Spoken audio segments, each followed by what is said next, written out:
Jeg synes navnet kraftedeme er sådan, det er jo lige til. Og så ved man bare, at når man er derinde, så taler man lige ud. Navnet det er rimelig provokerende. Det er meget iøjnefaldende. Jeg er egentlig stadigvæk skeptisk over for det, men det er også fordi, jeg er meget jysk. Ordet kraftedeme giver jo en eller anden form for provokation. Og viser også en eller anden form for aggressivitet, som nok kan være en sund kontrast til den medlidenhed, som man ellers bevæger sig i. Det er et sted, hvor jeg kan komme ind og fortælle om mine tanker og følelser, og ting, som jeg har oplevet, en måde at kommunikere på til familie, venner og andre patienter, som ikke forlanger noget som helst af mig, men hvor jeg kan få lov at komme som jeg er. Jeg vil nok kunne bruge det til at kunne søge oplysninger med, og jeg vil kunne bruge det til at finde ud af, at der rent faktisk er andre end 70+-årige, der ligger op på ornitologisk afdeling, hvor jeg fik kemo. Der var alle folk tussegamle. Det visuelle udtryk inde på kraftedeme synes jeg er rigtig godt. Det fungerer enormt godt, den måde det er bygget op på.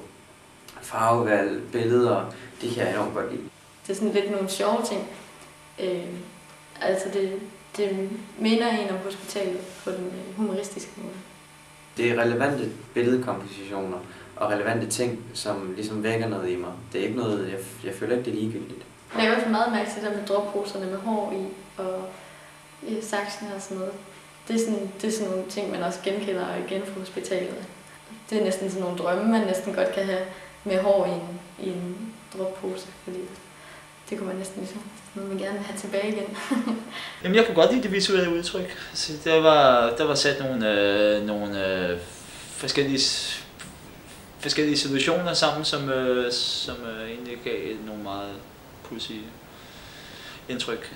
Jeg kan godt lide, at man kan personliggøre sit rum på kraftedeme, fordi at så føler man sig ligesom mere hjemme på sin egen side og ved, hvornår man er inde på sit eget sted. Jeg vil godt have noget motorcykelværk derinde. Jeg kan godt lide farven blå. Sådan nogle ting vil jeg godt have. Det kunne være meget fedt at lade det gå igen, og nogle sjove mønstre og sådan noget. Fordi det der med, at man kan gøre et sted til sit eget, det synes jeg, det giver det et eller andet personligt præg, og så bliver det også lidt mere spændende at komme ind til. Når jeg taler med folk, der render rundt der i 30 år og har fået brystkræft, jeg tror, det er den eneste i verden, og nærmest begynder at tude, når jeg fortæller, at der er faktisk også andre. De ved kun for helt vildt meget ud af et sejt som kraftedeme. Jeg tror helt sikkert, at kraftedeme kan gøre noget ved tabu, og også den måde, det er stillet op på, hvor vi ligesom laver grin med det. Hvor sådan, at vi ikke ligesom pakker os ind, og ikke tør at snakke om det. Her der bliver det ligesom noget, man sådan, i fælles kan grine i dag sammen. Jeg tror godt, at kraftedeme det kunne have hjulpet mig. Så det var lidt ærgerligt, at det ikke er kommet før.